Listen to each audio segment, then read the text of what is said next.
Amigos, estamos de volta. Vamos dar continuidade aos nossos trabalhos. Em plena tarde, no dia 9 de agosto, estamos ao vivo diretamente da Avenida Paulista. Está tendo uma passeata aqui na Avenida Paulista, está dando uma confusãozinha aqui do lado de fora, só para mostrar que nós estamos ao vivo aqui, diretamente do estúdio do Atualidades do Direito, São Paulo, capital. Vamos continuar os nossos trabalhos, agora com o professor Douglas Yamashita. O professor Douglas Yamashita é doutor em Direito Tributário pela Universidade de São Paulo, Masters of Law pela Universidade de Colônia, Alemanha. O professor ainda é advogado e consultor tributarista há mais de 18 anos, sócio-diretor da Miguel Silva e Yamashita Advogados. O professor Douglas também é autor de livros e aqui na palestra do professor nós sortearemos 5 livros, como de costume, 5 livros por palestra. No final da exposição do professor, vai aparecer ali uma perguntinha embaixo, você respondendo corretamente, você concorre a um desses 5 livros. Lembrando que essa é uma realização do Atualidades do Direito, com o apoio da Editora Saraiva, do EPD, Escola Paulista de Direito, e da Rede de Ensino Luiz Flávio Gomes. Professor Douglas, muito obrigado pela sua presença. Passo-lhe a palavra. Sucesso, boa palestra. Obrigado, Ivan. Muito boa tarde. É um prazer estar aqui, agradecer o convite da Escola Paulista de Direito, da qual integro o corpo de professores, e também da LFG, em parceria com a Saraiva, para falar nessa semana tão importante como a Semana do Saber Jurídico, organizado pelo site Atualidades do Direito. E o nosso tema, então, que nos traz aqui é o planejamento tributário, teoria e prática. Quando se fala em planejamento tributário, basicamente estamos falando, do ponto de vista jurídico, essencialmente no problema da delimitação entre a liberdade que o contribuinte tem de organizar os seus negócios, as suas iniciativas empresariais, ou a sua vida econômica de um modo geral, de modo a economizar tributos, sem, no entanto, incorrer em ilicitudes, ilegalidades ou até mesmo em sonegação fiscal, que pode levar ele a uma contenda, a uma disputa, seja ela administrativa ou judicial, com o fisco. Iniciamos então falando, em primeiro lugar, sobre a garantia constitucional de economia de tributos para os contribuintes. Ou seja, se de um lado há limites à economia tributária, por outro lado, o início de tudo se revela na própria Constituição, de um lado na garantia de liberdade e no outro lado nas outras garantias de segurança jurídica. E quais são essas garantias de liberdade? Ora, evidentemente, as garantias de liberdade são a liberdade de exercício do trabalho, a liberdade de iniciativa, a liberdade de concorrência e também, não se deve esquecer, o dever de diligência do administrador.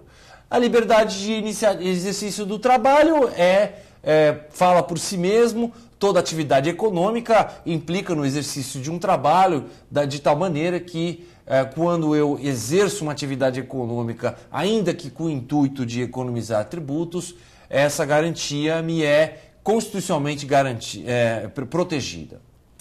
Também a liberdade de iniciativa, no sentido da liberdade de iniciativa empresarial, de organização dos meus negócios da forma que me melhor aprover, inclusive com a economia de tributos, ainda que como consequência e não como causa, efetivamente garante, então, o planejamento tributário.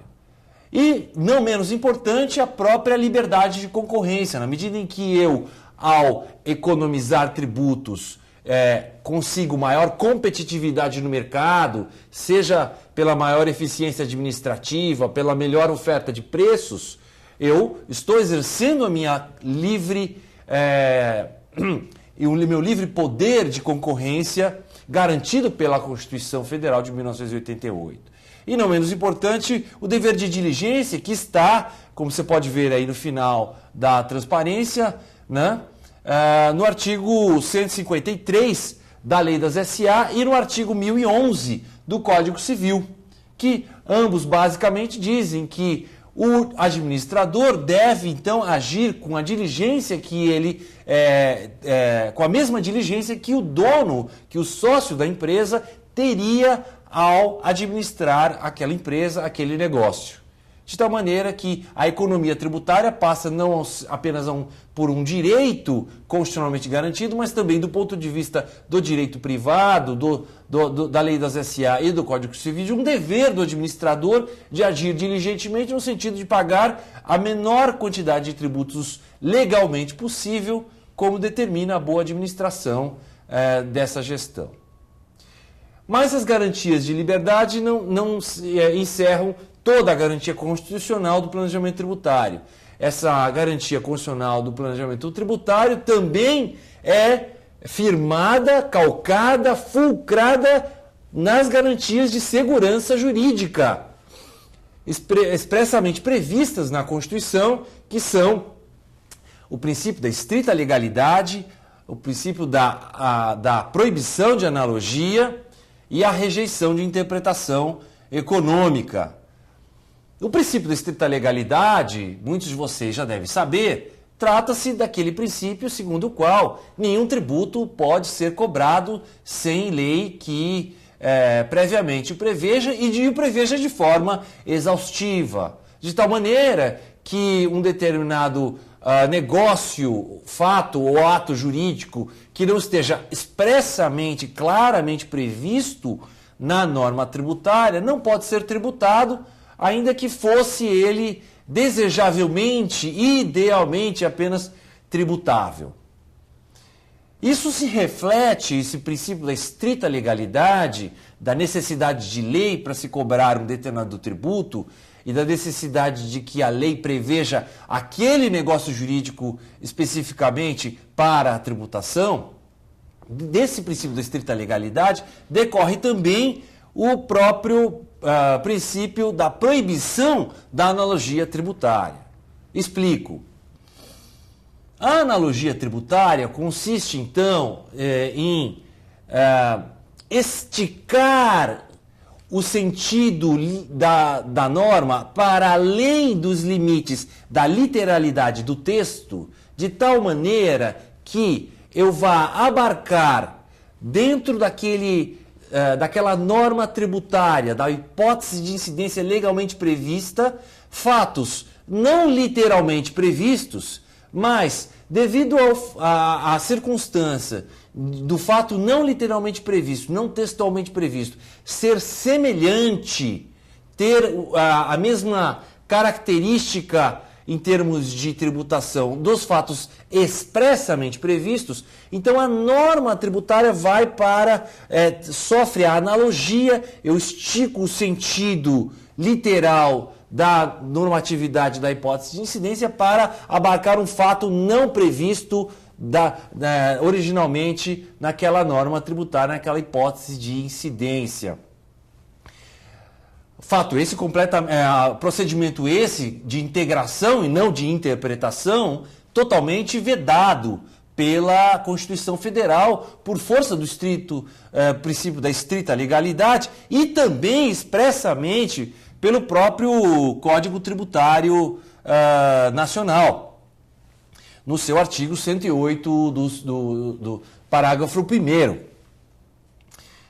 Também é outra garantia constitucional de segurança jurídica do contribuinte a vedação à interpretação econômica, que vocês podem ver aí na transparência, em que nesta garantia de rejeição ou de vedação da interpretação econômica, nós temos, por outro lado, então, uma tentativa do fisco de esticar não a norma, como na analogia, mas sim de esticar o sentido do fato, né? De tal maneira que, ao pegar um determinado ato, omissão ou negócio jurídico, ele desnuda esse negócio jurídico da sua forma jurídica para revelar, nessa nudez, a economia, a operação do ponto de vista econômico para, nessa interpretação econômica, jogando fora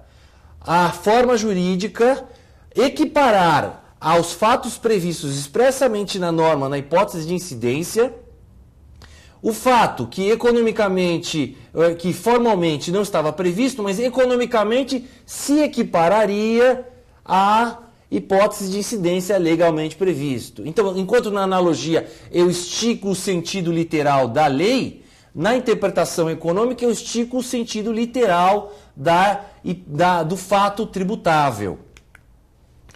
Muito bem, então, completado aqui, do ponto de vista constitucional, as garantias da economia tributária por parte dos contribuintes, de um lado pelas garantias constitucionais, de outro lado pelas garantias de segurança.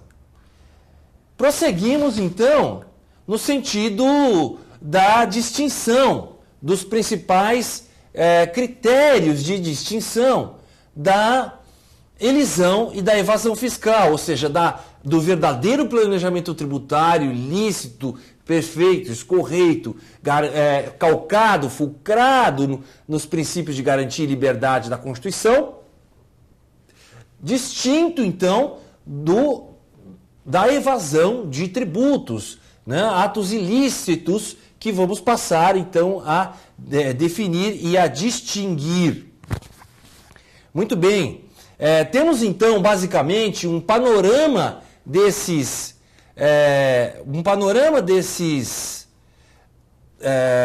critérios ao iniciarmos aqui pela distinção entre critérios doutrinários, critérios previstos em lei e critérios jurisprudenciais.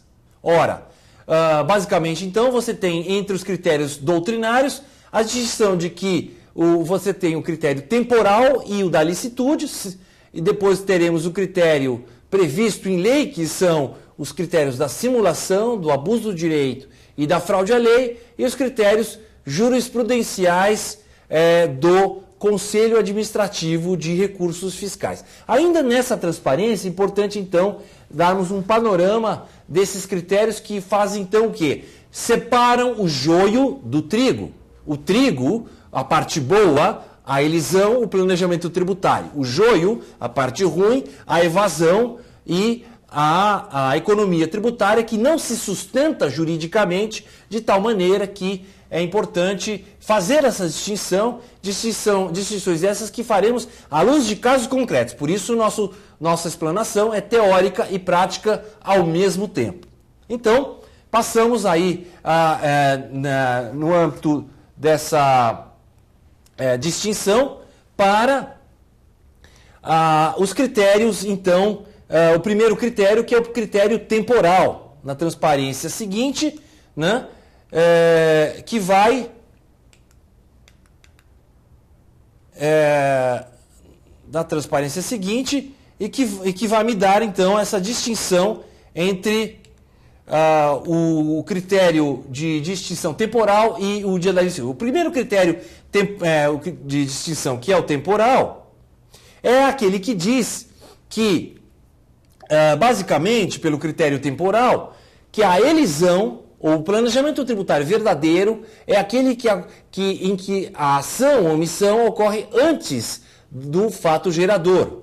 E a evasão ou o falso planejamento tributário, a sonegação fiscal, ou mesmo a evasão civil, ou seja, não criminal, mas ilegal do ponto de vista civil, aquela que acontece após o fato gerador. Sendo então, portanto, o fato gerador a linha divisória entre a licitude, ou melhor dizendo, a distinção do ponto de vista temporal entre a evasão, entre a elisão de um lado, ou seja, o planejamento tributário verdadeiro, e a evasão, o falso planejamento tributário, tendo em vista que, efetivamente,